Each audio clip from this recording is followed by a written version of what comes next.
Okay, so we're really getting into this book now, and I'm really starting to get addicted. And I'm trying to figure out what is going to happen. These kids are reading this book, and what are they going to do? So, Amy Ann, she's really starting to talk and say what she thinks now. I can really see a change in her personality. So, let's read the next few chapters and see what's going on. So, this is the bigger idea. Or, yeah. I cleared out the shelf in my locker. On it, I put copies of From Mixed Up Files of Miss Basil E. Frankwaller and Scary Stories to Tell in the Dark, Shiver. Danny's copy of Wait Till Helen Comes, and Rebecca's copy of It's Perfectly Normal, which I only peeked at. Jana let me have a couple of old Junie B. Jones books she had at home, and Danny got his friend Parker to donate a whole collection of Goosebump books. When Jana gave me back the Egypt game, I would have a total of 14 books. 14 books banned by Miss Spencer and her friends, free to borrow for any student who wanted to read them. And that's how the banned book locker library began. I still had 4 books to go to have all the banned books. Well, more than that if you counted all the other Goose books, Bumps, and Jenny B. Jones and Captain Underpants books.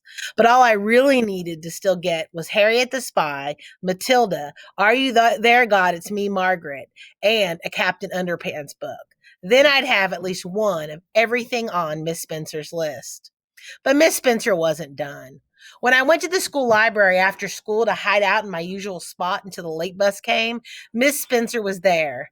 Today, she was wearing one of those pink matching tracksuits that nobody really goes running in. And she had another list of books. More, Miss Jones said. Her face turned the same color as her orange and white polka dotted dress. Honestly, Miss Spencer, have you read all these books? Have you read any of them? I pretended to be interested in the magazine rack near the front desk so I could listen. I don't need to read them, Miss Spencer said. Once I took my concerns to the school board, a number of other parents brought other books to my attention. I looked up reviews of the books online and decided these books weren't appropriate for an elementary school library. You decided, Miss Jones said. I didn't realize you had a library and information science degree. Miss Spencer stood straighter. It added an inch to her height, but still not enough to come up to Miss Jones's level. I don't need a fancy library degree to know what's right and what's wrong for children. I see, Miss Jones said. Let me get you some request for reconsideration forms then. That won't be necessary, Miss Spencer said. I've already spoken to members of the school board about these books, and they agree that they have no place at Shelbourne Elementary. Well, Miss Jones said, be that as it may, until I hear from the school board, these books will stay on the shelf. She handed the list back to Miss Spencer. I see, Miss Spencer said. She looked at the list for a moment and then smiled sweetly. You know, before I go, I think I'll pick out some books to check out for Trey. Miss Jones smiled back.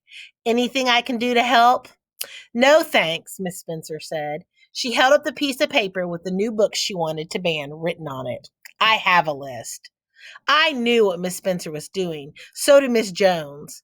Miss Spencer was going to check out all the books on her new list so that no one else could check them out until the school board told Miss Jones to take them off the shelf. And there was nothing Miss Jones could do about it.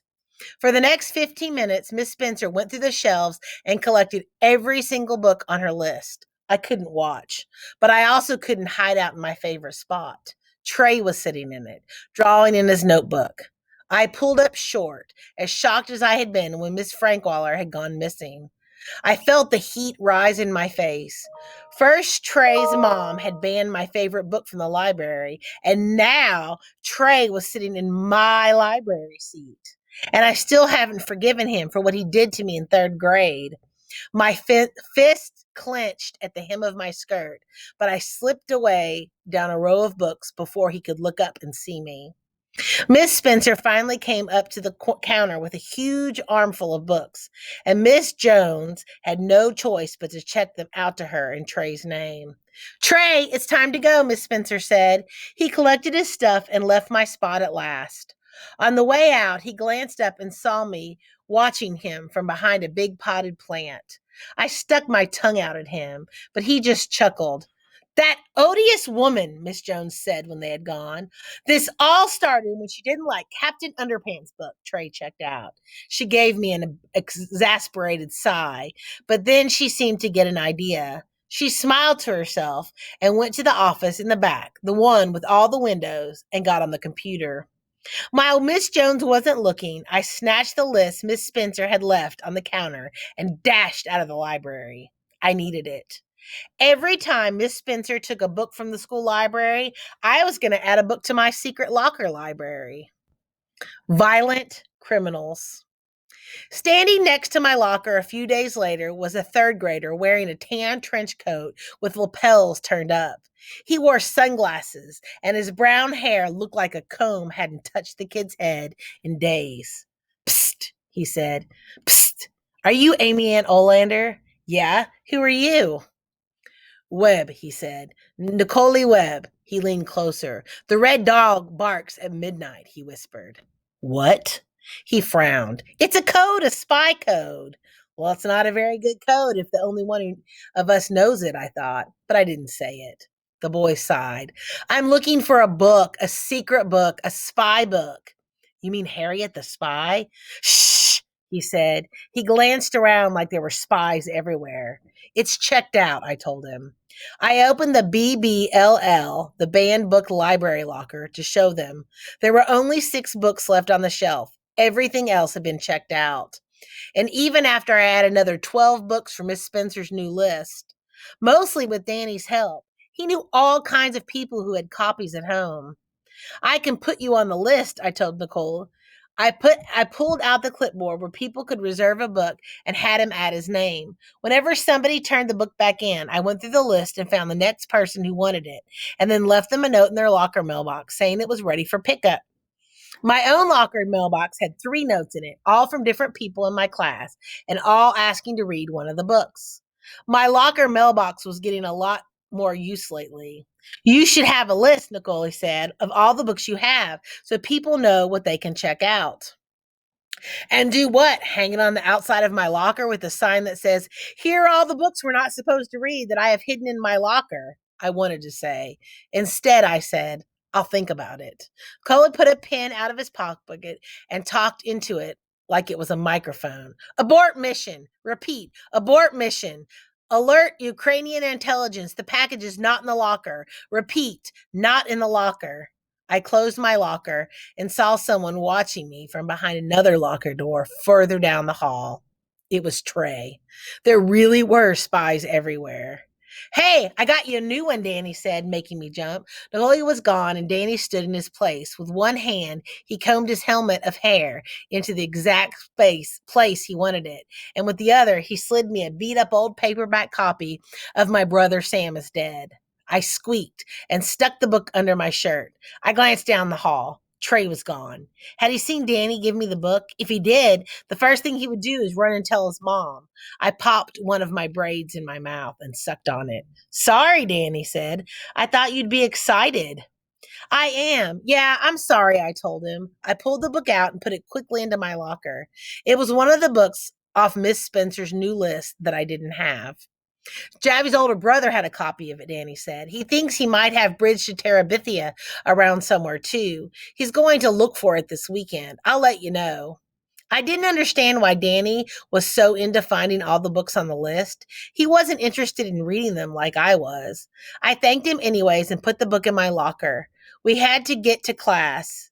Have you read any of the Wayside School books? I asked him. I think you'd like them. They're really funny.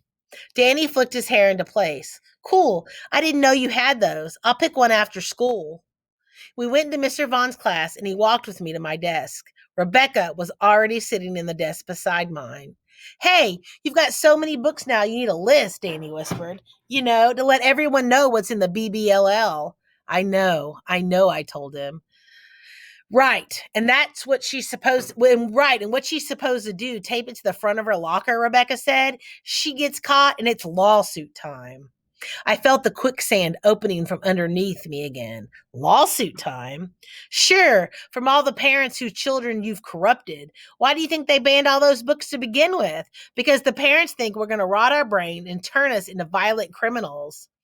Danny ran his fingers through his hair. I don't know about you guys, but ever since I read Wait Till Helen Comes, I've been thinking about worshiping Satan. He's got some really good ideas. Don't joke. This is serious, I said.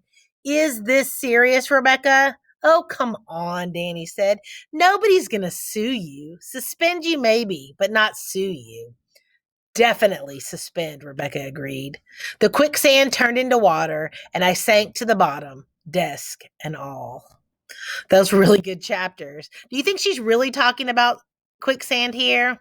It's like quicksand turned into water and I sank to the bottom. Like there's not really quicksand. What does she mean here? What does she mean by that sentence? Think about that and we'll come back to it tomorrow.